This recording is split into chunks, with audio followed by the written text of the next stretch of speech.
দাদা, আজকে যে সুপ্রিম কোর্টে শুনানি হলো, কালকেও তো শুনছি হবে। আপনার কি মনে হয় যে আপনারা যে সওয়াল করলেন, বিচারপতিদের কি কনভিন্স করানো গেল? দেখুন, এই সওয়াল তো গত প্রায় 10 বছর ধরে হচ্ছে। 2016 সাল থেকে মামলা, হ্যাঁ, আজকে 2025 সাল, হ্যাঁ, এবং আমরাই সেই মামলাকারী পক্ষ, মানে বলতে পারেন একবার প্রথম থেকে। আইনজীবী তো বটেই, যারা প্রথম থেকে এই হুম, মামলায় আছি। হুম, হুম, ফলে এই মামলায় মূল মামলাকারী Confederation of State Government Employees, ফলে এই মামলাটার একদম মানে পাঠতে দেখেছি আর কি, বড় হওয়া। আজকে মহামান্য বিচারপতি বলেও ফেললেন hmm, senior advocate Bikash Ranjan ভট্টাচার্যকে, ইজ ইয়োর চাইল্ড, হ্যাঁ, হ্যাঁ, I am with. Okay, so হ্যাঁ, ফলে যেহেতু এই বাচ্চার মানে মানে বলতে পারেন বাবা মা আর কি, হ্যাঁ, ঠিক, তো ঠিক, এই বাচ্চা বেসিক্যালি বড় হয়েছে, হুম, 10 বছর হয়েছে। হ্যাঁ, কিন্তু এই এমন একটি মামলা যেটা খুব বেশিক্ষণ শুনানির প্রয়োজন ছিল বলে মনে হয়নি। তা যাই হোক, হুম, শুনানি হয়েছে দিনের পর দিন, কিন্তু মামলাটা খুব পয়েন্ট খুব লিমিটেড। হ্যাঁ, হ্যাঁ, এটা হচ্ছে ডিএ কি হিসেবে দিতে হবে। হ্যাঁ, ইভেন SBI এর উপরে। ট্রাইব্যুনাল থেকে শুরু করে হুম, কলকাতা হাইকোর্ট হয়ে সুপ্রিম কোর্টে মামলা পৌঁছে গেল, কোনো রাজ্য সরকার বলতে পারলো না তারা যেই টাইম টু টাইম নোটিফিকেশন করেছে ডিএ দেওয়ার জন্য, হুম, হুম, সেই নোটিফিকেশন গুলো কি মোতাবেক তৈরি হয়েছে, ঠিক, সেটা তো বলতে পারেনি। হুম, ইভেন আপনি যে ট্রাইব্যুনালের জাজমেন্ট যেটা আজকে প্লেস করেছে, প্যারা 30-তে লেখা আছে, হুম, হুম, হুম, ট্রাইব্যুনাল স্পেসিফিক প্রশ্ন করছেন, তিনি যে সময় সেই সময় যে ব্যক্তি স্টেট গভর্নমেন্টের হয়ে অ্যাপিয়ার করতেন, আমার মনে আছে মিস্টার বাসু, হুম, তাকে প্রশ্ন করছে এবং ওখানে লেখাও আছে। হুম, হুম, প্রশ্ন করছেন যে বলুন তাহলে, আপনারা তো বলছেন এআইসিপিআই অনুযায়ী দিয়ে দিন না, তাহলে কি অনুযায়ী দেন? হুম, নিরুত্তর, হুম, বুঝতে পারছি। এড়িয়ে যাচ্ছেন। হুম, একই কথা কলকাতা হাইকোর্টে এড়িয়ে যাচ্ছেন, আচ্ছা, একই কথা সুপ্রিম কোর্টে। আমি বলছি ওরা অ্যান্সার দিতে পারবে না। আচ্ছা, অ্যান্সারটা তো আছে রুল 3-তে। এই অ্যান্সারটা লিখে গেছেন বুদ্ধদেব ভট্টাচার্য, অসীম দাশগুপ্তরা। হুম, তারা লিখে গেছেন ডিএ দিতে হবে অল ইন্ডিয়া কনজিউমার প্রাইস ইন্ডেক্সের সঙ্গে সাযুজ্য রেখে। এবং 10 সাল অবধি এটা নিয়ে কোনো সমস্যাই হয়। একদম। এবং এইটা সমস্যাটা কখন হয়েছে, আজকে সিনিয়র অ্যাডভোকেট বিকাশ রঞ্জন ভট্টাচার্য তিনি সাবমিশনে বলেছেন হুম, যে ডিসপেন্সেশন চেঞ্জ হলো, অর্থাৎ হুম, সিপিএম থেকে তৃণমূল হলো, হুম, কর্মচারীরা আর ডিএ পেল না। হুম, 10 সাল পর্যন্ত কর্মচারীদের কোনো প্রকার নেই। 11 সালের মে মাসে মহারানী এলেন, হুম, কর্মচারীরা বঞ্চিত হতে শুরু করলো। একদম, 11 সাল বঞ্চিত, 12 সাল বঞ্চিত, 13 সাল বঞ্চিত, 14 সাল বঞ্চিত, হুম, 15 সাল বঞ্চিত, 16 সাল বঞ্চিত, 17 সাল বঞ্চিত, 18 সাল বঞ্চিত, 19-এর পর থেকে তো নতুন ব্যাপার। সেখানে ডিএ এর ওই যে লেখাটা না, ডিএ এআইসিপি অনুযায়ী লিখতে হবে, যার জন্য মামলা করে আজকে মলয় মুখোপাধ্যায়রা মামলা জিতেছেন বলে মলয় মুখোপাধ্যায়, শ্যামল মিত্ররা চওড়া হাসি হাসছেন, সবার হেসেছেন। হুম, এই হাসিটাই আসবে না রোপারুল 2019 নিয়ে মামলা করলে। তার কারণ ওই যে এক্সিস্টিং এমুলমেন্টের যে ডেফিনেশন আমরা পড়ে পড়ে শোনাচ্ছি যে দেখুন এআইসিপিআই অনুযায়ী দিতে হবে, এআইসিপিআই অনুযায়ী দিতে হবে, এবং জিতছি। বারবার ওরা চেষ্টা করছে বিভিন্নভাবে, কিন্তু জিতছি। সেটা কেন জিতছি? তার কারণ অসীম দাশগুপ্ত, বুদ্ধদেব ভট্টাচার্য এটা লিখে গেছেন। একদম, মমতা ব্যানার্জি দেখেছেন যে কর্মচারীদের দেবই না, রোপারুল 2019-এর ওই প্রভিশনটাই রাখেনি। হুম, ওটা রাখলে দিতে হতো। তাহলে কেউ ওই রোপারোল 2019 নিয়ে আবার মলয় যারা মামলা করতো, চাইলে যদি যদি ধরেন ব্যাকলগও থাকতো, তাহলে সেটাকে এনফোর্স করিয়ে দিতে হতো। মমতা তাহলে ব্যানার্জি দাদা, তাহলে না দাদা, রেগে কি বাঁশ, না বাজে কি বাঁশুরি।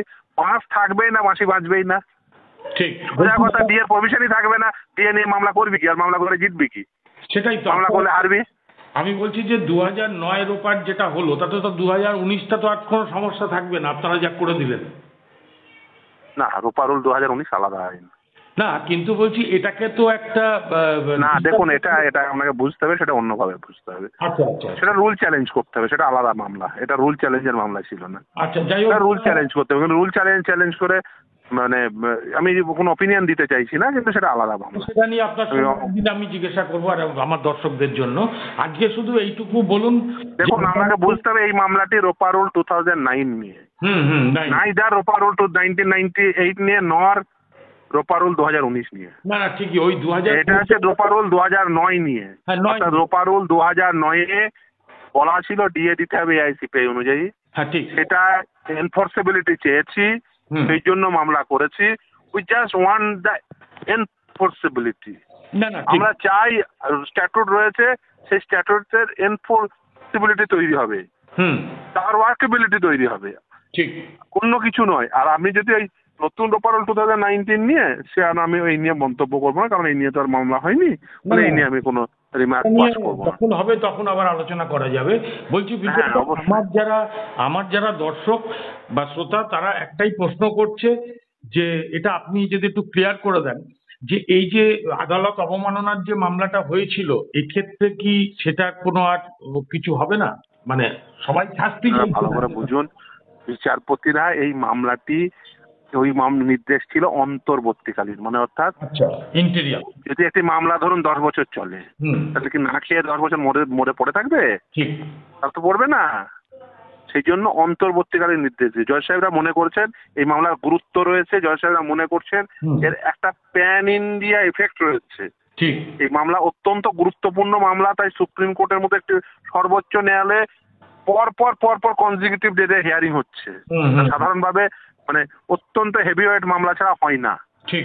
এটা মানে একটা negative- এর ন্যাশনাল ইম্পর্টেন্স রয়েছে, যেটা বিচারপতিরা মনে করছেন। ঠিক। এর ন্যাশনাল ইম্পর্টেন্স রয়েছে, দ্যাটস ওয়াই পর কনজিকিউটিভ ডেটে হিয়ারিং হচ্ছে। একদম সারা দিন সকাল মানে ওই কয়েকটা মিসলিনিয়াস ম্যাটার রাখছে, ওই দিন 20 মিনিটস আর 15 মিনিটস হয়ে যাচ্ছে, তারপরে সারা দিন এই ম্যাটার চলছে। এটা সাধারণভাবে সুপ্রিম কোর্টে হয় না, না না, মানে খুব কম মামলার ক্ষেত্রেই হয়। হুম হুম হুম। ফলে আপনাকে বুঝতে হবে যে সুপ্রিম কোর্ট মানে তো শুধুমাত্র পশ্চিমবঙ্গ নয়। না না, সুপ্রিম কোর্ট মানে যেমন পশ্চিমবঙ্গ, সেরকম গুজরাট, সেরকম গোয়া, মানে সারা দেশের সব রাজ্যেরই সুপ্রিম কোর্ট ওই একটাই।